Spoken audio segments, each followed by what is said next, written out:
अब अगर आप मणिपुर को देखें तो जो डेमोग्राफिक वहाँ स्ट्रक्चर है, थोड़ा उस पर बात कर लें हम लोग, विवाद कहाँ खड़ा होता है। वहाँ दो ग्रुप है।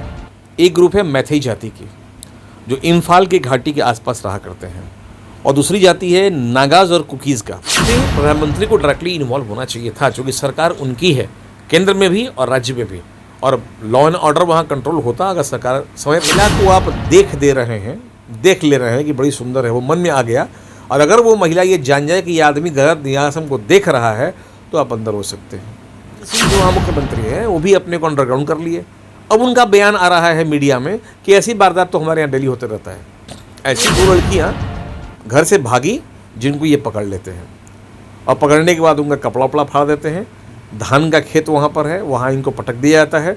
कुछ असॉल्ट भी होता है। अगर वो नाबालिग है तो फिर 20 साल, आप बालिग है तो 7 साल। लेकिन अगर दोनों ही बालिग हैं और ये कॉन्सेंट के साथ, अगर दोनों की राजी खुशी से अगर इस तरह की बात होती है, इस मामला को किस नज़र से आप देख रहे हैं? ये मामला बिल्कुल पॉलिटिकल नज़र देखा जा रहा है। ये दंगा वहाँ भड़काया गया है, दंगा भड़का नहीं है। मणिपुर पहले भी था, आज का मणिपुर नहीं है। अगर आप किसी महिला का हाथ पकड़ रहे हैं, ठीक है, IPC 354 अंदर हो जाएंगे आप। अगर किसी महिला को अगर आपने असॉल्ट करने का प्रयास किया, बाजार में नंगा कपड़ा फाड़ के और रोड पे घुमाया जा रहा था। लेकिन इसमें मोदी जी एक्शन नहीं ले रहे हैं। वो बोलते हैं कि बेटी बचाओ बेटी पढ़ाओ और बेटियों की सुरक्षा की बात। लिव इन रिलेशनशिप फैशन में आ गया तो महिला पुरुष कोई साथ में रह सकते हैं, कोई दिक्कत नहीं है। अगर महिला कोई प्रेग्नेंट हो जाती है या अगर महिला को ऑब्जेक्शन है तो उस हालत में तो कहीं ना कहीं प्रधानमंत्री को इसमें इंटरफेयर करना चाहिए था, लेकिन प्रधानमंत्री भी इंटरफेयर नहीं किया। 150 लोग का मारे जाना, 1700 घर का जल जाना, 60,000 लोग को इंजर्ड होकर हॉस्पिटलाइज हो जाना, ये अपमान हुआ। महिलाओं का अपमान तो हुआ, इसमें कहीं दो मत नहीं है। अगर महिलाएं एक ऐसी वस्तु बन गई हैं जहाँ, या अगर उनका कपड़ा फाड़ दे या असॉल्ट कर दे और ये मुख्यमंत्री कह रहे हैं कि यह आम बात है, तो फिर मुख्यमंत्री फेल्योर कहा जाएगा। तो ये सब एक पॉलिटिकल एजेंडा है जहाँ लोग चर्चित कर रहे हैं। आइए आते हैं मणिपुर पे। हमारे साथ पटना हाई कोर्ट के चर्चित एडवोकेट SK मिश्रा जी हैं। आप लोग एक वीडियो देख रहे हैं, काफ़ी तेज़ी से वायरल हो रहा है मणिपुर का, जो सारे हदें पार कर दिया है वहाँ महिला के साथ, और बीच बाजार में जिस तरह से महिला को नंग अवस्था में कर दिया। हम उसी पे बात करेंगे, मणिपुर पे, मणिपुर के घटना पे, कि आखिर उस सब के साथ क्या होना चाहिए। बहुत बहुत स्वागत है सर आपका। बहुत बहुत धन्यवाद आपके दर्शकों को भी, आपको भी। सर, मणिपुर के जो घटना है, काफ़ी महिलाएं हमारे भारत की डर गई है और रो रही है, बिलख रही है कि कहीं उन लोगों के साथ भी ऐसा घटना नहीं घट जाए। मणिपुर भारत का कोई राज्य नहीं था, वो एक स्टेट था अलग, सेपरेट। उसके महाराजा थे, अंतिम महाराजा भारत के थे बुद्धचंद, जो 1949 में 21 सितंबर को भारत में इसको विलय कर लिया गया आज़ादी के बाद, और तब से ही हमारा एक इंडिपेंडेंट स्टेट बन गया, भारत का एक अंग बन गया वो। अब अगर आप मणिपुर को देखें तो जो डेमोग्राफिक वहाँ स्ट्रक्चर है, थोड़ा उस पर बात कर लें हम लोग, विवाद कहाँ खड़ा होता है। तो डेमोग्राफिकली देखेंगे आप, जो जोग्राफिकल एरिया है पूरा मणिपुर का, वो पहाड़ियों से भरा हुआ है, और वहाँ दो ग्रुप है। एक ग्रुप है मैथई जाति की, जो इम्फाल के घाटी के आसपास रहा करते हैं, और दूसरी जाति है नागाज और कुकीज़ का। 4 मई के दिन ये मैथीज़ वाले जो थे वो जाके वहाँ उस गांव में, वहाँ उनके नागा के पॉपुलेशन, जहाँ कुकीज़ पॉपुलेशन है, वहाँ आग लगाना शुरू करते हैं पूरे गांव में, और लोगों को मारने लगते हैं। उनके मार और आग के भय से कुकीज़ पॉपुलेशन जो था वहाँ से भागना शुरू किया, खेत में कोई इधर उधर, जान बचाने के लिए। उसी क्रम में 2 लड़कियाँ घर से भागी जिनको ये पकड़ लेते हैं, और पकड़ने के बाद उनका कपड़ा वपड़ा फाड़ देते हैं। धान का खेत वहाँ पर है, वहाँ इनको पटक दिया जाता है। कुछ असॉल्ट भी होता है इनके साथ में, और ये मुद्दा गर्म हो जाता है वहाँ पर। और उसके बाद मैथीज़ में और उधर नाकुकीज़ के बीच में वार शुरू हो जा रहा है, मतलब झगड़ा शुरू हो जा रहा है, मारपीट शुरू है, गोलीबारी, लंथपन, जलाना, वो मार काट शुरू हो गया वहाँ पर। अब वहाँ ये तो हुआ एक पहलू इसका। दूसरी पहलू ये होती है कि वो आदिवासी जनजाति है। हमारी प्रेसिडेंट ऑफ इंडिया महोदया भी आदिवासी ही हैं, माननीय मुर्मू जी भी आदिवासी ही हैं और महिला हैं। कम से कम प्रेसिडेंट को वहाँ इंटरफेयर करना चाहिए था, क्योंकि 150 लोग का मारे जाना, 1700 घर का जल जाना, 60,000 लोग को इंजर्ड होकर हॉस्पिटलाइज हो जाना, ये कोई आम घटना नहीं था। बहुत बड़ा घटना है। और इस घटना में प्रधानमंत्री को भी संज्ञान लेना चाहिए था। हालांकि प्रधानमंत्री उसमें भारत से बाहर थे, लेकिन जब वो इंडिया आए तो उनको संज्ञान लेना चाहिए था। गृह मंत्रालय को वहाँ कम से कम डिपोर्ट करना चाहिए था। अब जो पैरामिलिट्री फोर्सेज है वो भेज दिए होते वहाँ से, दंगा वहाँ रुक गया होता, लेकिन सरकार कहीं ना कहीं इन चीज़ों में विफल रही। और सबसे बड़ी बात विडम्बना यह है कि केंद्र में भी भाजपा सरकार है और वहाँ ये सरकार भाजपा की है। तो वहाँ एन बीरेन सिंह जो वहाँ मुख्यमंत्री हैं वो भी अपने को अंडरग्राउंड कर लिए।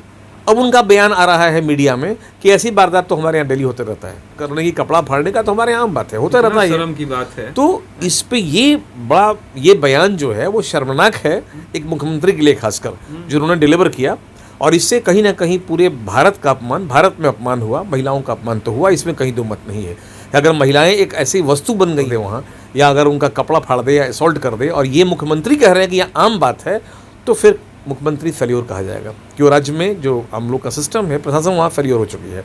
तो कहीं ना कहीं प्रधानमंत्री को इसमें इंटरफेयर करना चाहिए था, लेकिन प्रधानमंत्री भी इंटरफेयर नहीं किए। ये मामला पहुँच गया सुप्रीम कोर्ट में, वहाँ फाइल किया गया, एलपीए भी हुआ, सॉरी एसएलपी भी हुआ और वहाँ पीएलई फाइल कर दिया गया।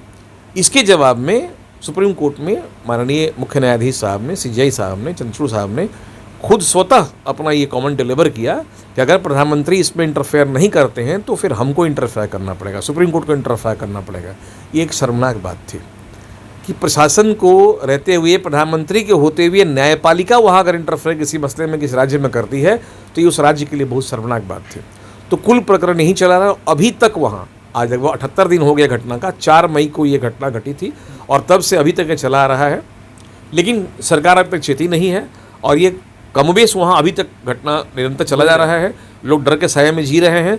नागाज और कुकी से नहीं, मिथाई जाति भी वहाँ जो है वो डर के ही सो रही है कि भाई अगले सुबह क्या हो जाएगा, वो अटैक करेंगे। जो इतना बड़ा घटना कर दिया वो अभी तक पकड़ा नहीं गया। नहीं, एक आदमी पकड़ा गया है उसमें, एक पकड़ा गया है, एक वहाँ से भाग चुका है, लेकिन पुलिस तलाश कर रही है।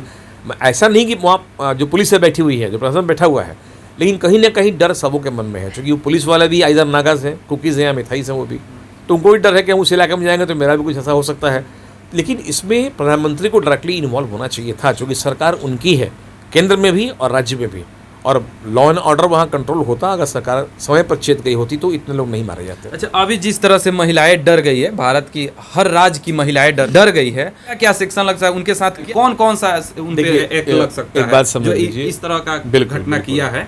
पुरुष के जिम्मे हमारे आईपीसी सीआरपीसी में किसी महिला के एवज में कोई अधिकार नहीं दिया गया है। जितने भी कानून बनाए गए हैं सब महिलाओं के लिए है।